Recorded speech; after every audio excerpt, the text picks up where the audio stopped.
আল্লাহ পাক কুরআন শরীফে সূরা নাযিল করে দিলেন,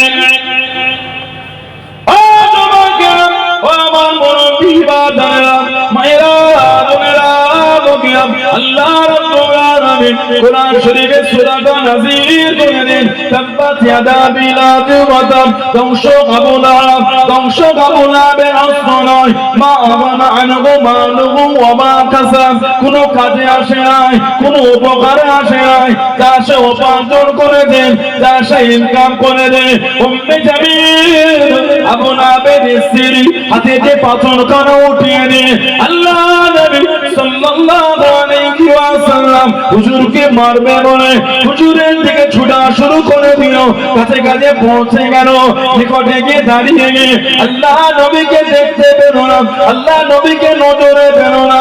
ও আবু বকর রাদিয়াল্লাহু তাআলা আনহু, হযরত মুহাম্মদ সাল্লাল্লাহু আলাইহি ওয়াসাল্লাম উনি যে কোথায় লুকিয়ে গেলেন, উনি যে কোথায় চলে গেলেন, সিদ্দিক আকবর জানিয়ে দেন আল্লাহ নবী কোন জায়গায় লুকায় না, আল্লাহ নবী এইখানেতে দাঁড়িয়ে আছেন। আল্লাহ রাব্বুল আলামিন উম্মে জামিলের সঙ্গে আমার নবীর জন্য পর্দা করে দিয়েছিলেন। জোরে বলুন সুবহান, আর একটু জোরে বলুন সুবহান। সব দেখতে পাচ্ছে, রাসূল দেখতে পাচ্ছে, হাতে পাথর তুলেছে হুজুরকে মারবে কেন? তাব্বাত ইয়াদা আবি লাহাব ওয়া তাব, ধ্বংস হোক আবু লাহাব, আর ধ্বংস হোক তার হস্ত, তার হাত দুটো ধ্বংস হয়ে যায়। কেন? আল্লাহ নারাজ হয়ে গেছেন, এই আবু লাহাবের হাত দিয়ে আমার হুজুরকে একটা ঠেলা দিয়ে দিয়েছিল। আবু লাহাবের বইয়ের নাম হলো উম্মে জামিল। আল্লাহ পাক ওই সূরায় বলেছে আবু লাহাব জাহান্নামে প্রবেশ করবে, আর সঙ্গে যাবে হাম্মালাতুল হাতাব, শুকনা লাকড়ি বহনকারী। হাম্মালাতুল হাতাব, এই উম্মে জামিল লোকের বাড়ি বাড়ি লাকড়ি বিক্রি করত। আল্লাহ বলে ওই শুকনো লাকড়ি বহনকারীকে নিয়ে জাহান্নামে ঢুকবে, গলায় খাজুর গাছের রশি নিয়ে ঢুকবে। বলেন না নাউযুবিল্লাহ। হুজুরকে পাথর মারবে, আল্লাহ ওর চোখে পর্দা করেছে, হুজুর দেখতে পাচ্ছে না। বলেন না সুবহানাল্লাহ। কম কষ্ট হুজুরকে নাই, কম কষ্ট সাহাবারা দ্বীনের জন্য পায়। ইসলাম তো আমরা সহজে পেয়ে গেলাম, দ্বীন সহজে পেয়েছি, কিন্তু প্রচারটা কষ্ট হয়েছিল। হুজুরের সাহাবাদের রক্তের স্রোত হয়ে গেছে এই ইসলামের ঝান্ডাটা তুলতে গিয়ে। হুজুরের সাহাবী ছিলেন হযরত খাব্বাব রাদিয়াল্লাহু তাআলা, ওনার কোমরে গোশত ছিল না। হযরত খাব্বাব রাদিয়াল্লাহু তাআলা ওনার কোমরে গোশত ছিল না, গর্ত গর্ত হয়েছিল। উনি ছিলেন ইহুদি মহিলার খাদেম। মুসলমান হলে এই উত্তপ্ত মরুভূমিতে চিৎ করে শুইয়ে দিয়ে লোহা গরম করে ওনার পিঠেতে দিয়ে দেওয়া হয়েছিল। কিতাব এসেছে কোমরের গোশতগুলি গলে গলে পানি হয়ে চলে গিয়েছে, অন্তর থেকে মানে নূর মুছতে পারে না। জোরে বলুন না, আর একটু ভালোবাসা বলা গেল না। আচ্ছা তোমার কোন জিজ্ঞাসা করা করলেন,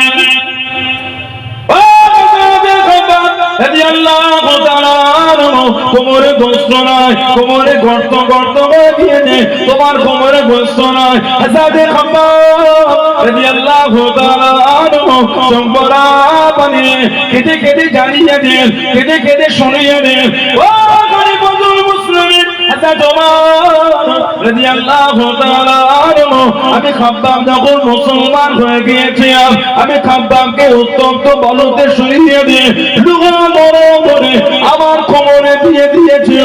আমি খাব্বাব আমার কোমর থেকে গোশতগুলি গলে গলে পানি হয়ে চলে গিয়েছে। আমি খাব্বাবের অন্তর থেকে ঈমানের কালেমা মুছতে পারে না। জোরে বলুন সুবহান, আর একটু জোরে বলুন সুবহান। কোমরের গোশত পানি হয়ে চলে যাচ্ছে, অন্তরে এখনো ঈমানের নূর কিন্তু আমার আছে। বলুন না আলহামদুলিল্লাহ। এটা নাম হচ্ছে মানা। আগামীকাল প্রথম তারাবি আল্লাহ যদি চান, পরশু দিনতে হবে প্রথম রমাদান। প্রথম রমাদান শুক্রবারে হলো পয়লা রমাদান, কি তাই না? যদি আল্লাহ চান আমাদের সমাজে কিছু লোকের রোগ বেড়ে যাবে, টকট করে প্রেসক্রিপশন ঔষধ নিয়ে ঘুরবে। কি খবর? রোজা রাখবি, বিকালে খাচ্ছ আর বলিস কতদিন ধরে মাথাটা কেমন চক্কর দিচ্ছে। কথা ঠিক বলছে না ভুল বলছে? কদিন ধরে মাথাটা কেমন ঘুরছে, রোজা রাখবো, শরীর কমজোর, ডক্টর বলেছে রোজা রাখা যাবে না। ব্যবসা করতে গিয়ে সেই ফজরের সময় ঘর থেকে বার হয়েছে, বেলা 12টায় ঘরে এসে মাঝখানে মাত্র 3 কাপ চা খেয়েছে, কোন শরীরের কমজোর নাই। এর মধ্যেখানে মাত্র 3 কাপ চা খেয়েছে আর একটা বিস্কুট খেয়েছে, কোনো মাথা ঘোরার গল্প নেই। কতজনের নসিবে ওটাও জোটে নেই, কতজনের নসিবে ওটা জোটে নেই। তারপরেও কিন্তু রমাদান এলে রোগ হয়ে যায়, বিমার হয়ে গেল, কমজোর হয়ে গেল। মুসান্নাফ ইবনে আবি শাইবা এসেছে আর মুসান্নাফ আব্দুর রাজ্জাক বলে কিতাব এসেছে, আমাদের নবী সাল্লাল্লাহু আলাইহি ওয়াসাল্লাম বলেন মান আফতারা ইয়াওমান মিন রমাদান মুতাআম্মিদান মিন গায়রি সাফারিন ওয়ালা মারাদ লাম ইয়াকদিহি আবাদা ওয়া ইন সামা আদ-দাহর কুল্লাহু। হুজুর বলে যে ব্যক্তি অসুস্থতা ও সফর ব্যতীত ইচ্ছাকৃতভাবে রমাদানে একটা রোজাকে ভঙ্গ করবে, সফর বিমার ছাড়া একটা রোজাকে ভঙ্গ করবে, সে যদি সারাটা জীবন রোজা রাখে ওই একটা রোজার হক আদায় করতে পারবে না। সফর অসুস্থতা ছাড়া একটা রোজাদেরকে ইচ্ছা করে ভঙ্গ করে, আল্লাহ রাসূল বলেছেন সারা জীবন রোজা রাখা ওই একটা রোজার হক আদায় করতে পারবে না। আল্লাহ আমাদের সকলকে সুস্থ রাখে, আল্লাহ রমাদানের হক আদায় তৌফিক দান করুন, আল্লাহুম্মা আমিন। বলেন আল্লাহুম্মা আমিন। রোজাটা একটা নিয়ামতের মতো, কোমরের গোস্ত গলে গলে চলে গেল, ইমানের নূর কিন্তু বুঝতে পারছে না। ধরে বলে জুলে সাহাবী ছিলেন, ওনার নাম ছিল হযরতে আম্মা, ওনার আব্বার নাম ছিল হযরতে ইয়াসির, ওনার মায়ের নাম ছিল হযরতে সুমাইয়া রাদিয়াল্লাহু তাআলা। হযরত সুমাইয়া রাদিয়াল্লাহু আনহা যিনি ইসলামের মধ্যে মহিলাদের মধ্যে সর্বপ্রথম নিজের জীবন উৎসর্গ করেছিলেন, হযরত সুমাইয়া রাদিয়াল্লাহু তাআলা নাম ওনার আম্মা, বাপের নাম ইয়াসির। নবী পাক দোয়া করে, হে ইয়াসির খানদান, তোমাদের জাযার বদলা আল্লাহ তোমাদের জন্য আল্লাহ আখিরাতে আল্লাহ জমা রেখে দিয়েছে। জোরে বলুন না সুবহানাল্লাহ। হযরত আম্মারকে মরুভূমিতে শুইয়ে দিয়ে লোহা গরম করে ওনার গায়ের উপর দিয়ে রেখে দিতেন, এত কষ্ট হতো, বেহুশ হয়ে যেতেন, এত কষ্ট ওনাকে দিয়েছে। কে হযরত আম্মা, জানা কার হযরত বিলাল ইবনে রাবাহ রাদিয়াল্লাহু তাআলা, এই দুজনকে একসঙ্গে বেঁধে মেরেছিল মক্কা কুরাইশ। বিলাল ইবনে রাবাহ মায়ের নাম ছিল হামামা, বাপের নামটা ছিল রাবাহ। বর্ণনা এসেছে ওনার মা ছিলেন ইথিওপিয়া, হাফসা আবিসিনিয়ার মহিলা। আর একটা বর্ণনা ওনার মা হলে আবরাহা বাদশার ভাইয়ের মেয়ে।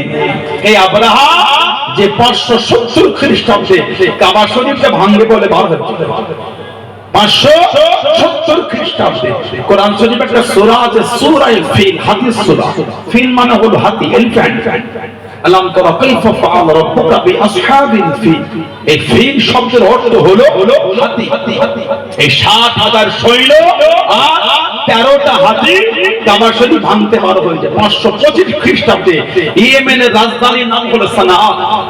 এই সানাআ নামক রাজধানীতে একটা বড় গির্জা তৈরি করেছিল, করে বলল আর কাবা শরীফে যেতে দেওয়া হবে না, সব এইদিকে ফিরে ইবাদত করবে। এতে তৎকালীন আরবের লোকেরা ক্ষিপ্ত হয়ে গেছে। এক বর্ণনায় আগুন ধরিয়ে দিয়েছে, আর একটা বর্ণনায় মল মূত্র ত্যাগ করতে ফেলেছিল। এতে আবরাহা বাদশা ক্ষিপ্ত হয়ে 570 খ্রিস্টাব্দে 60,000 সৈন্য আর 13টা হাতি নিয়ে বার হয়েছে কাবা শরীফ ভাঙবে। আল্লাহ পাক পাঠিয়েছিলেন তয়রুন আবাবিল। তয়রুন মানে পাখি, আবাবিল মানে হলো ঝাঁকে ঝাঁকে দল দল। তয়রুন আবাবিল, তয়রুন মানে পাখি, আর আবাবিল শব্দের অর্থ হলো দল দল। ওই পাখিটির নাম জানা যায় না, তবে বেশিরভাগ কিতাবে এই পাখিটিকে আবাবিল হিসাবে আখ্যায়িত করা হয়েছে। কিন্তু আবাবিল শব্দের অর্থ হলো ঝাঁকে ঝাঁকে। এক একটা পাখি 3টে করে পাথর ধরেছিল, একটা ছিল মুখে, দুটি ছিল দুটি ডানা হয়েছে। আর একটা বর্ণ, একটা ছিল মুখে আর দুটি ছিল দুটি পায়ে। পাথরের সাইজটা ছিল বুটের মতো, ঘুগনি রান্না হয় মটন ওই সাইজ। এক বর্ণনায় পাথর, এক বর্ণনায় পুরা মাটি।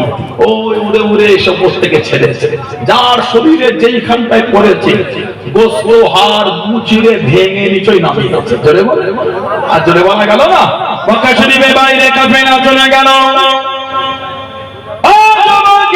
আল্লাহ নবী সাল্লাল্লাহু আলাইহি ওয়াসাল্লাম হুজুরের দাদা হযরত আব্দুল মুত্তালিবের কানে সংবাদ পৌঁছে গেল। উনি বলেন কাবা শরীফের প্রধান মুতাওয়াল্লি আপনার বাসার কাছে চলে গেলেন, সামনে গিয়ে দাঁড়িয়ে গেলেন, ও হযরত আব্দুল মুত্তালিব কাবাটা ভাঙতে এসেছি, কাবাটা ভেঙে চলে যাব, কারণ কোনো ক্ষতি করব না, কাউকে কোনো কষ্ট দেব না। হযরত আব্দুল মুত্তালিব জানিয়ে গেলেন, ও আপনার সৈন্যরা আরবের লোকেদের উর্দুম্বা বাড়া চুরি করে নিয়ে নেয়, আমি আব্দুল মুত্তালিবের 200 খানা উট চুরি করে নিয়ে নেয়, আমার মাল আমাকে ফিরিয়ে দেন, আমার মাল আমাকে দিয়ে দেন। 200টা উট ফিরিয়ে দিল, আমরা বাদশা জানিয়ে দিল, ও হযরত আব্দুল মুত্তালিব আপনি বলেন কাবা শরীফের প্রধান মুতাওয়াল্লি, কাবাটা ভেঙে দেবো ওটার কোনো চিন্তা হলো না, 200 উটের চিন্তা করে গেল। হযরত আব্দুল মুত্তালিব জানিয়ে দেন, ও আপনার বাদশা আল্লাহ পাক আমাকে 200 উটের মালিক করে দে, কাবার মালিক আমি না, কাবার মালিক আমি না, যিনি কাবার মালিক তিনি কাবাকে হেফাজত করা করবেন। জোরে বলুন সুবহান, আর একটু জোরে বলুন সুবহান। কাবার মালিক আমি না, উটের মালিক আল্লাহ আমাকে বলেছে, আমার মাল দিয়ে দাও, এই কাবা থাকবে না, ভাঙবে, যিনি কাবার মালিক তিনি হেফাজত করে। বলুন না সুবহানাল্লাহ। ওই ছোট্ট ছোট্ট পাথর দিয়ে আল্লাহ পাঠিয়েছেন, বড় কিছু না।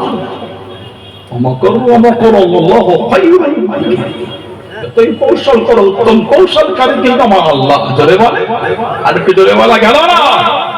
বর্তমান গোটা পৃথিবী জুড়ে কি যেন একটা শুরু হয়ে গেছে, কি ঠিক না ভুল বলছি? যারা এতদিন আমার হুজুরের চরিত্র নিয়ে কথা বলতো, এখন তাদের অ্যাপেস্টিল ফাইল বাজারে ঘুরছে। যারা এতদিন আমাদের নবী সাল্লাল্লাহু আলাইহি ওয়াসাল্লাম তার চরিত্র লোকের নোংরা নোংরা ভাষা ব্যবহার করেছিল, আজকে তাদের অ্যাপেস্টিল ফাইলে তাদের নাম ঘুরছে। শুধু নাম ধরে ভিডিও ঘুরছে, ছবিও ঘুরছে। ঠিক বলছি না ভুল বলছি? সব সময় হুজুর জান করব, লা হাওলা ওয়ালা কুওয়াতা ইল্লা বিল্লাহ। আমার হুজুরের আদর্শ যদি এত নোংরা হতো, আপনি গুগলে গিয়ে লিখেন best man in the world. গুগলটা হলো সোশ্যাল সাইট, একটা টপ র‍্যাঙ্কের সাইট, একটা গুগল। লোকের ভাইরা শিক্ষিত সমাজ, জাতি ধর্ম বর্ণ নির্বিশেষে সবাই বসে আছে, সবাই অশান্তি। ইসলাম আমাকে শিখায়নি অন্য ধর্মকে গালি দিতে, না না, ইসলাম আমার জবানে লাগাম লাগিয়ে দিয়েছে। হুজুর আমার জবানে লাগাম লাগিয়েছে, না না না। কোন মুসলমান যদি নোংরা ব্যবহার করে ওটা তার দোষ, ইসলামের আদর্শ না। আমার ধর্ম আমাকে শেখায়, আমার ইসলাম আমাকে বলেছে অন্যের দেবদেবী অন্যের ধর্মকে তুমি গালি দিও না, ভুলবশত সেও তোমার আল্লাহকে গালি দিবে। ইসলামের আদর্শ যদি নোংরা হতো, আস্তাগফিরুল্লাহ, তাহলে আবু দাউদ শরীফের হাদিস ওটা হতো না। আল্লাহ নবী সাল্লাল্লাহু আলাইহি ওয়াসাল্লাম বলেছে, যদি কোন মুসলমান অন্যায় করে কোন অমুসলিমের মালকে ছিনিয়ে নেয়, আত্মসাৎ করে না, অন্যায় ভাবে কোন অমুসলিমকে কষ্ট দেয়, আমার নবী বলেন কিয়ামতে আমি নবী ওই মুসলমানের বিরুদ্ধে, ওই অমুসলিমের পক্ষ নিয়ে আল্লাহর আদালতে মুসলমানের বিরুদ্ধে আমি রাসূলুল্লাহ বিচার দেব। সুবহানাল্লাহ। এটা হলো আমার হুজুরের আদর্শ। বুখারী শরীফে এসেছে, আমার নবী বলেন মান কাতালা মুআহাদান লাম ইয়ারাহ রাহিহাতাল জান্নাতি ওয়া ইন্না রিয়াহা ইয়াজাদু মিন মাসিরাতি 40 আম। বুখারী শরীফে riwayat, রাসূল বলেন যদি কোন মুসলমান চুক্তিবদ্ধভাবে কোন জিম্মিকে, কোন অমুসলিমকে অন্যায়ভাবে হত্যা করে, যদি কোন মুসলমান কোন অমুসলিমকে অন্যায়ভাবে হত্যা করে, হুজুর বলেছেন কিয়ামতে এই মুসলমানটা জান্নাতে যাওয়া দূরের কথা, জান্নাতের খুশবুও পাবে না। তারপরেই হুজুর বলছেন 40 বছরের রাস্তা, এত দূর থেকে জান্নাতের খুশবু পাওয়া যাবে। যে মুসলমান কোন জিম্মিকে অন্যায়ভাবে অত্যাচার করে কোন অমুসলিমকে হত্যা করবে, ওই মুসলমানটা জান্নাতে যাওয়া দূরের কথা, জান্নাতের খুশবু পাবে না। এটা হলো আমার ইসলামের আদর্শ, এটা হলো আমার হুজুরের শিক্ষা। এটা কেন ইসলামকে নোংরা ভাষা আক্রমণ করে? আমার ইচ্ছা হয় না তো অন্য ধর্মকে গালি দিয়ে আমি, আপনার ইচ্ছা হচ্ছে ভালো হন, জাতি ধর্ম বর্ণ নির্বিশেষে সবাই আমরা কাঁধে কাঁধ মিলে বাঁচবো, বড় হবো, চলবো, সমাজে ভাতৃত্ব মেলবন্ধন নিয়ে। এটাই তো একটা মানুষের পরিচিত চরিত্র হওয়া উচিত। ঠিক বলছি না ভুল বলছি? এটাই তো পরিচিত চরিত্র হওয়া উচিত। আমাদের মধ্যে নোংরা চলে আসছে, সকালে বার হয়ে বিকেলে ব্যবসা করে এলে ওই ইনকাম করলে কিন্তু মুখে অন্ন ওঠে। আমরা নোংরা এতে পরে আমাদের লাইফ আমরা ধ্বংস করবো কেন? যারা কাজ করছে ওগুলো ধ্বংস, নোংরামি, তাদের নোংরা চরিত্রের লোক, তারা ছেড়ে দেন ওগুলো, ওরা নোংরা লোকের কথা শুনে আমরা নোংরা হবো কেন? আমাদের সমাজ সম্প্রীতির সমাজ, আমরা মেলবন্ধনের সমাজ গড়ে রেখেছি। আল্লাহ যেন এই বাংলাকে কবুল করে, ভারতকে কবুল করে, আল্লাহ সমস্ত সম্প্রদায়ের লোককে আল্লাহ কাঁধে কাঁধ মিলে শান্তিতে বসবাসের তৌফিক দান করে। আল্লাহুম্মা আমিন। বলে বলেন আল্লাহুম্মা আমিন। আমার ভাইরা বাচ্চা, হুজুরের আদর্শ যদি নোংরা হতো, এই গুগলে আপনি লিখবেন best man in the world, এক নম্বরে জানার নামটা উঠে আসবে, তিনি হলেন মুহাম্মদ মুস্তাফা সাল্লাল্লাহু আলাইহি ওয়াসাল্লাম। জোরে বলুন না, আর একটু জোরে বলা গেল না?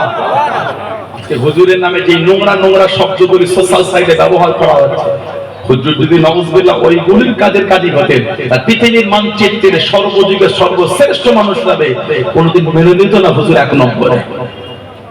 ওটা পৃথিবী মানতে বাধ্য হয়েছে। Best man in the world, সর্বযুগের সর্বশ্রেষ্ঠ গোটা পৃথিবীর এক নম্বর মানুষ, উনি হলেন মুহাম্মদ রাসূলুল্লাহ সাল্লাল্লাহু আলাইহি ওয়াসাল্লাম। জোরে বলুন না সুবহানাল্লাহ। আমার ভাইয়েরা, বাচ্চারা, ছেলেরা, যুবকেরা, মুরব্বিরা, হযরতে বিলাল ইবনে রাবাহ রাদিয়াল্লাহু আনহু আর হযরতে আম্মার ইবনে ইয়াসির রাদিয়াল্লাহু আনহুমা এই দুজনকে একসাথে বেঁধে মেরেছে। কে? হযরতে বিলাল, যারাকে আল্লাহ পাক আমার নবী পাকের মুয়াজ্জিন বানিয়ে দিয়েছেন। জোরে বলেন। হযরত বিলাল হলেন হুজুরের মুয়াজ্জিন। আযানা ইউয়াজ্জিন, মুয়াজ্জিন হযরত বিলাল আযান দিতেন, লোককে নামাজের জন্য ডাকতেন হযরত বিলাল। হুজুরের মুয়াজ্জিন কটা বলেন তো?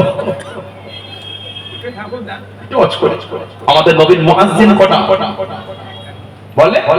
হুজুরের মুয়াজ্জিন একটা না, হুজুরের মুয়াজ্জিন হলেন দুটো। আর ছিলেন কি নাম বলে?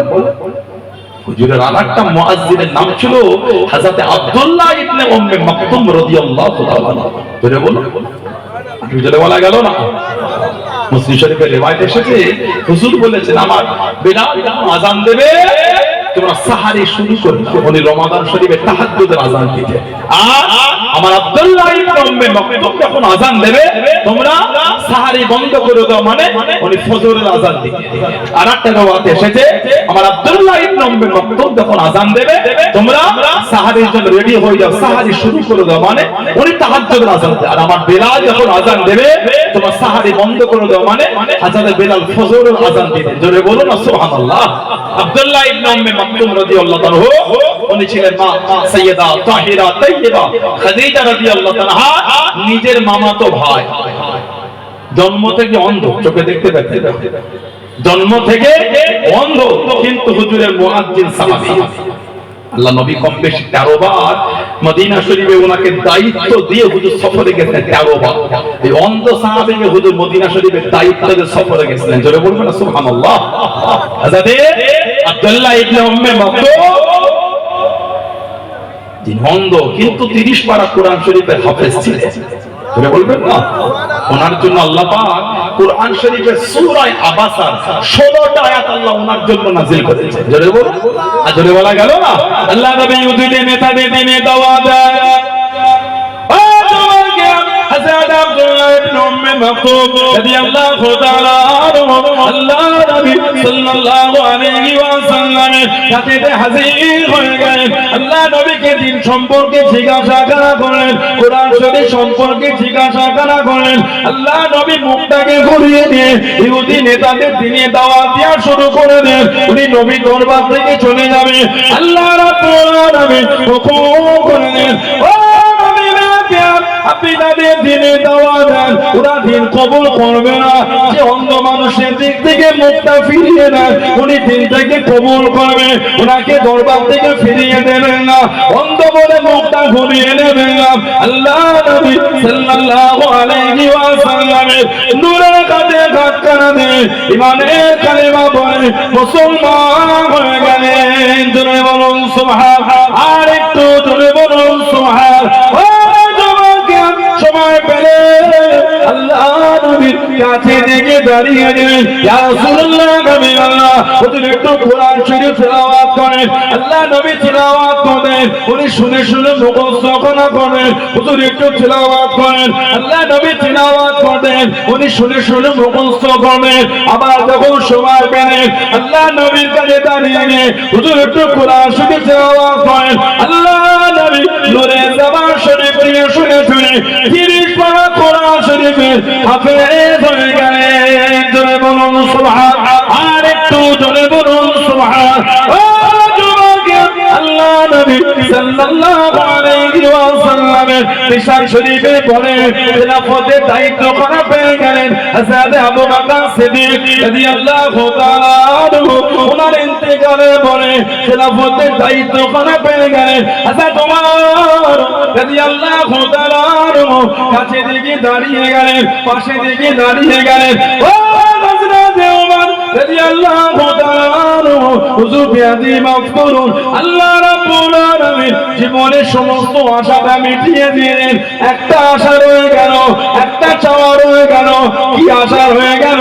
হুজুর আপনি কি আমাকে আল্লাহ দিনের জন্য যুদ্ধের ময়দানে নিয়ে যাবেন? একটু আমি যুদ্ধ করতাম। হযরত ওমর জানিয়ে দেন, ও আব্দুল্লাহ ইবনে উম্মে মাকতুম, তুমি অন্ধ, তুমি কি করে যুদ্ধ করবে? হুজুর বিয়াদি মাফ করুন, যুদ্ধের ময়দানে যুদ্ধ না করতে পারলেও যুদ্ধের ঠান্ডাটা তো ধরতে পারবো। জোরে বলুন সুবহান। আর একটু জোরে বলুন সুবহান। হুজুর যুদ্ধ না করতে পারলো ঝান্ডাটা তো ধরবো। আমি অন্ধ, ঝান্ডা আমাকে দেবেন, কে সামনের দিক থেকে আসলো আর কে গেল দেখতেও পাবো না, ভয়ও লাগবে না, আর ঝান্ডাও নামাবো না। জোরে বল। আমি অন্ধ, ওরা সামনে থেকে আসবে, আমি তো অন্ধ, আমি তোদের দেখতে পাবো না, আর ভয়ও লাগবে না, যে ঝান্ডা আমি নামাবো না। হুজুর শহীদ যদি হয়ে যায় তাও ঝান্ডা আমি মাটিতে ফেলতে দেবো না। বলুন না সুবহানাল্লাহ। কি ঈমান সাহাবাদের, সাহাবাদের কি ঈমান! দিনের জন্য এত কষ্ট করেছে, দুঃখ কষ্ট বেদনা কাকে বলবে? এখনো মসজিদের বাক্সগুলি থেকে মাঝে মাঝে ছিঁড়া ছিঁড়া 10 টাকা 20 টাকার নোট বলে না, কমিটি থেকে জিজ্ঞাসা করে, আমি নবীর মেম্বারে মিথ্যা বলি? আমি আপনাকে অপমান করতে আসি না, আমি আপনার এই চিন্তাটাকে বিরোধী করতে এসেছি। কেন তো নোংরা চিন্তা চলে না আমাদের মাথায়, যে নোটটা বাজারের কেউ নেই না। চাওয়ালা থেকে শুরু করে সবজিওয়ালা, মিষ্টিওয়ালা, টোটোওয়ালা, রিক্সাওয়ালা, অটোওয়ালা, বাসওয়ালা কেউ ট্রেনের টিকিটের জন্য দেবে না, ব্যাংকে গেলেই পাল্টে হবে। মুসাফিরকে দিয়ে ছিঁড়া নোটটা দেখবে, মুসাফিরও দেবে না। একটু পাল্টে দাও না, গরিব মানুষটাকে ছিঁড়া দিলে আর নেই রে ভাই, তুমি এক কাজ করে দেখো না, কিছু খুচরো এক কাজ আছে, 7 টাকা খুচরো আছে, তুমি তাই দাও। 10 টাকার দাম বেশি না, 7 টাকা দাম বেশি, হ্যাঁ বল 7 টাকাই দাও, ছিঁড়াটা নেবো না। 3 টাকা লস হলো কিন্তু ছিঁড়ানো না, ওটাকে ঘুরিয়ে ওই ম্যানিটাকে সাইডে রেখে দে, শুক্রবারে মসজিদে বাক্সটাকে দেবো। দেখেন আমাদের চিন্তার কত নোংরা। কমিটিকে জিজ্ঞাসা করে সত্য না মিথ্যা বলছে, মসজিদে কমিটির বাক্স থেকে জিজ্ঞাসা করে, এখন এই যে আপনার সুবিদপুর মসজিদে বাক্স করে এখন একটা দুটো বেরোবে, আমি কিন্তু মিথ্যা বলি। পরশুদিন শুক্রবার তো ওই সেই সামনে বাক্স করে না, যখন আসরের আগে বা পরে ওটা ঢেলে বুঝবে, তখন গিয়ে দেখবেন 2-3টে ছিঁড়ানো। কোনদিন ভেবে দেখেছে কিয়ামতে যদি আল্লাহ আমাদের আমলগুলো ফিরিয়ে দেয়, এ নামাজ, এ রোজা, এ হজ, এ যাকাতে তোমার নসিবে নাজাত না, ভালো নামাজ রোজা পেলে জোগাড় করে এনো, এই ইবাদতে হবে। মনে হয় কিয়ামতে আমরা ভালো ইবাদত জোগাড় করতে পারবো? মনে হয় আপনাদের? কেন ছেড়া আমরা মসজিদে দিলেন? এত নোংরা চিন্তা আমাদের কেন হয়ে গেল? আল্লাহর রাস্তায় দেব, আমার অর্থে সবথেকে উৎকৃষ্ট উন্নত মানের ইনকামটা আমি আল্লাহ রাসূলের জন্য ব্যয় করব। জোরে বলুন না সুবহানাল্লাহ। এটাই তো মহব্বত, এটাই তো আমাদের মানা। ছেড়া নোটটা মসজিদে দিচ্ছেন, কবে চিন্তা পরিবর্তন হবে? আব্দুল্লাহ ইবনে উম্মে মাকতুম উনি অন্ধ সাহাবী, উনি বলছে হুজুর যুদ্ধ না করতে পারলো ঝান্ডাটা তো আমি অন্ধ, ঝান্ডা আমাকে দেবেন, কে আসলো আর কে গেল ওদের দেখতে পাবো না, ভয় লাগবে না, ঝান্ডাও না পাবো। সুবহানাল্লাহ বলেন। কি দেখেছেন সাহাবাদের? হুজুরের সাহাবাদের জীবনী পড়লে আপনি অবাক হয়ে যাবেন, কি মহব্বত সাহাবাদের। আল্লাহ নবী সাল্লাল্লাহু আলাইহি ওয়াসাল্লাম যখন দিনের জন্য বার হলেন, ইসলামের প্রথম যুদ্ধটার নাম ছিল বদর। মাত্র 300 জন সাহাবা ছিলেন, অপরদিকে ছিল 1000-এর অধিক, কম বেশি 1000, বেশি ছিল তো কম ছিল না। বদর দ্বিতীয় হিজরাতের দ্বিতীয় বছর ইসলামের প্রথম যুদ্ধ হুজুরের, মাত্র 300 জন সাহাবা। সমাজে একটা প্রবাদ, একটা কথা প্রচলন আছে, ইসলাম তো গায়ের জোর দেখে তলোয়ার দিয়ে কথা কথা না না, এটা বলতে হয় না। একটা যুদ্ধ হয়েছিল অষ্টম হিজরিতে, জঙ্গে মোতা বা মাউতার যুদ্ধ বলে। অষ্টম হিজরি জঙ্গে মোতা বা মাউতার যুদ্ধ, হেরাক্লের বাদশা রোমকদের বিরুদ্ধে আল্লাহ নবী সাল্লাল্লাহু আলাইহি ওয়াসাল্লাম পাঠিয়েছিলেন মাত্র 3000 সাহাবা। অষ্টম হিজরি মাত্র 3000, আর রোমকদের সৈন্য ট্রেনিং প্রাপ্ত ছিল 1 লক্ষ, আর বিভিন্ন গোত্র থেকে আরো জড়ো হয়েছিল আর 1 লক্ষ, মোট 2 লক্ষ। রোমকদের সৈন্য সংখ্যা 2 লক্ষ, আর আমার হুজুর পাঠিয়েছে মাত্র 3000। তারপরও বলবে ইসলামটা গায়ের জোর আর তলোয়ার দিয়ে প্রচার হয়েছে। ইসলামটা প্রচার হয়েছে কেবলমাত্র শুধুমাত্র একমাত্র আমাদের নবী পাকের আদর্শ আখলাক। বলুন না সুবহানাল্লাহ, যে আখলাকের কথা আল্লাহ পাক সার্টিফিকেট দিয়ে বলেছেন, ওয়া ইন্নাকা লাআলা খুলুকুল আযীম। জোরে বলুন না সুবহানাল্লাহ, যে আখলাকের কথা আল্লাহ পাক রব্বুল ইজ্জাত ওয়াল আমিন বলেন, লাকাদ কানা লাকুম ফি রাসূলিল্লাহি উসওয়াতুন হাসানাহ। জোরে বলুন না সুবহানাল্লাহ। 3000 সাহাবা 2 লক্ষ উল্টো দিকে যেতে রাজি হয়ে যাবে। সেনাপতি করলে হুজুর 3 জন। 1 নম্বর যায়েদ ইবনে হারিস, 2 নম্বর জাফর ইবনে আবি তালিব, 3 নম্বর আব্দুল্লাহ ইবনে রাওয়াহা রাদিয়াল্লাহু তাআলা আনহুম আজমাইন। এই হযরত যায়েদ ইবনে হারিসা এই বাসর রাতে মা খাদিজা রাদিয়াল্লাহু তাআলা আমার মাকে ওটা হাদিয়া দিয়েছিল। মক্কা শরীফে মেলা হতো, ওকাজের মেলা। ওই মেলায় যায়েদ ইবনে হারিসা বিক্রি হচ্ছিল। মা খাদিজা রাদিয়াল্লাহু তাআলা ভাইয়ের ছেলে ওই উনাকে সহ একটা বাচ্চাকে কিনে এনেছিল। আগে মানুষ বিক্রি হতো বাজারে, কিনে আনলে যেমন এই এফএসটি ফাইলের রিপোর্টে বলছিল ওই 1975 সালে ওই তুর্কিতে একটা ভূমিকম্প হয়েছিল, সম্ভবত 1999। আমার ঠিক এটা সালটা বলে যাচ্ছে, সম্ভবত মেবি। এই ভূমিকম্পতে একটা রিপোর্ট ভেসে আসছে, এক একটা বাচ্চা ওই ভূমিকম্প ওখান থেকে ওই অবস্থায় এক একটা বাচ্চাকে নিয়ে গিয়ে আপনার সেই এফএসটি ফাইল যে করেছে তার কাছে বিক্রি করে ওই দ্বীপে। এক একটা বাচ্চা কিন্তু $500 করে দিয়েছিল। মানুষ ভূমিকম্পে যান বাঁচাবে কি করে সেই নিয়ে ব্যস্ত, ওই সুযোগে বাচ্চা চুরি হয়ে বিক্রি হয়ে যাচ্ছে। এফএসটি ফাইলের রিপোর্ট বলছি, আমি বলি এফএসটি ফাইলের রিপোর্টটা যদি আপনি পড়েন তার সেগুলো বলবে পশুর থেকে জঘন্য কর্ম হয়েছে এই রিপোর্টের মধ্যে যে তথ্য আসছে। 3 থেকে 9 বছরের মেয়েগুলিকে নিয়ে রেপ করেছে, আরো যে কিছু নোংরা শব্দ আমি এখন বলতে পারবো না। শুধু রেপ করে ক্ষান্ত না, এফএসটি ফাইলের রেপটা হলো একটা নরমাল ব্যাপার। এই গলা থেকে নাভি পর্যন্ত ছিঁড়ে ভেতর থেকে কলিজা নাড়ি ভুঁড়ি বার করে ওগুলোকে পুড়িয়ে রান্না করে খেয়েছে। এই বাচ্চাগুলির গা থেকে গোস্তগুলিকে ছিঁড়ে ছিঁড়ে পুড়িয়ে পুড়িয়ে খেয়েছে রিপোর্ট বলছে। আর 13 বছরের মেয়েগুলির সঙ্গে রেপ করেছে, পেটে বাচ্চা এসে 4 মাস 3 মাস 2 মাস 5 মাসের বাচ্চাগুলিকে ওয়াশ করে বার করে ওগুলোকে স্যুপ রান্না করে খেয়েছে। আস্তাগফিরুল্লাহ, লা হাওলা ওয়ালা কুওয়াতা ইল্লা বিল্লাহ। ওজন্যই আমরা এখন বুঝতে পারছি এই প্যালেস্টাইন আর গাজার জন্য যখন গোটা পৃথিবীর জাতি ধর্ম বর্ণ নির্বিশেষে পাগলের মতন হয়ে রাজপথে আন্দোলন করে সমস্ত সম্প্রদায়ের মানুষ, আমি বলবো শুধু মুসলমান আমার অন্যায় হবে, জাতি ধর্ম বর্ণ নির্বিশেষে সবাই যখন কাঁধে কাঁধ মিলিয়ে এই প্যালেস্টাইনে যে নির্মম অত্যাচার চলছে বন্ধর জন্য যখন আন্দোলন, ইসরায়েলের প্রেসিডেন্ট নেতানিয়াহু, আমেরিকার প্রেসিডেন্ট ডোনাল্ড ট্রাম্প, ওদের কিন্তু কোনো হেল্প ছিল না। কেন জানেন? ওরা তো আগে থেকে মানুষকে অভ্যস্ত, যারা মানুষকে অভ্যস্ত তাদের মানুষের মৃত্যুতে কষ্ট হবে না। সবার যখন কষ্ট হচ্ছে ওদের হচ্ছে না, কারণ ওরা আগে থেকে মানুষকে অভ্যস্ত হয়ে আছে। আমার ভাইয়েরা বাচ্চাদেরা ছেলেরা যুবকেরা মহিলারা জোরে সাহাবী, এই 2 লক্ষ উল্টো দিকে আল্লাহ নবী পাঠিয়ে সেনাপতি হলেন 3 জন, 3000 সাহাবা। এই যায়েদ ইবনে হারিসা আম্মা খাদিজা যখন তার ভাই ওর কাছে গেল বলে ফুবু জানে এর মধ্যে কাকে পছন্দ, উনি যায়েদ ইবনে হারিসাকে পছন্দ করতেন। এই বাসর রাত্রির হুজুরকে বলে, হুজুর আমি আপনাকে একটি হাদিয়া দিই। ওই হাদিয়া দিয়েছেন যাইদ ইবনে হারেসা। হুজুর ইনাকে আমি আপনাকে হাদিয়া দিলাম। বলুন সুবহানাল্লাহ।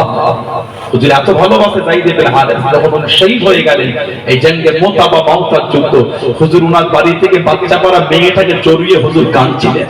সাহাবারা বলে, হুজুর আপনি এত কাঁদছেন? হুজুর বলে, ভালোবাসার মানুষের জন্য আমি নবী আজকে এত কাঁদছি। বলুন না সুবহানাল্লাহ। 2 নম্বর জাফর ইবনে আবি তালেব, শেরে খোদা হুজুরের নিজের ভাই ছিলেন। আলী মুর্তদা রাদিয়াল্লাহু আনহু ওনার নিজের ভাই হযরত জাফর রাদিয়াল্লাহু আনহু খুব বড় যোদ্ধা ছিলেন। এই জঙ্গে মুতা বা মাউতায় 2 নম্বরে ঝান্ডা উনি পেয়ে গেলেন। আল্লাহ নবী নববী শরীফে ওয়াজ করেন,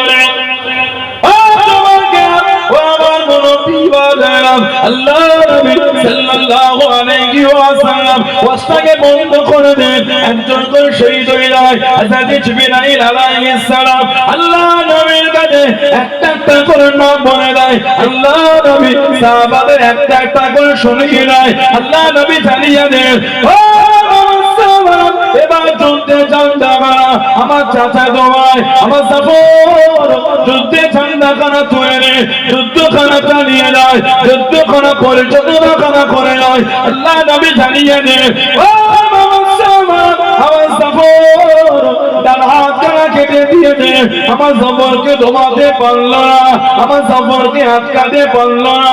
আল্লাহ নবী জানিয়ে দেন, আমার জাফর আল্লাহ দিনের জন্য যুদ্ধে ঝান্ডা খারাপ বাম হাতে করে তুলে নে, যুদ্ধখানা চালিয়ে যায়, যুদ্ধখানা করে যায়। আল্লাহ নবী জানিয়ে দেন, আল্লাহ নবী শুনিয়ে দেন, ও আমার জাফর রাদিয়াল্লাহু তাআলা বাম হাত কানা কেটে দিল, আমার জাফরকে দমাতে পারল না, আমার জাফরকে আটকাতে পারল না।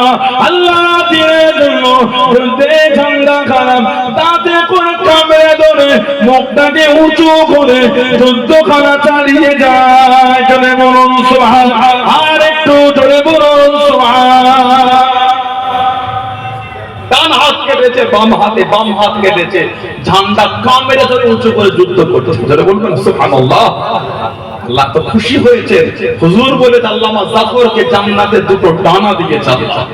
এই যদি 2টো হাত দিয়ে দিল আল্লাহ, ওকে আল্লাহর জান্নাতে 2টো ডানা মিলিয়েছে। এই 2টো ডানা জান্নাতে মেলে মেলে যেখানে খুশি উড়ে উড়ে ঘুরে ঘুরে বেড়াবে। জোরে বলুন না সুবহানাল্লাহ।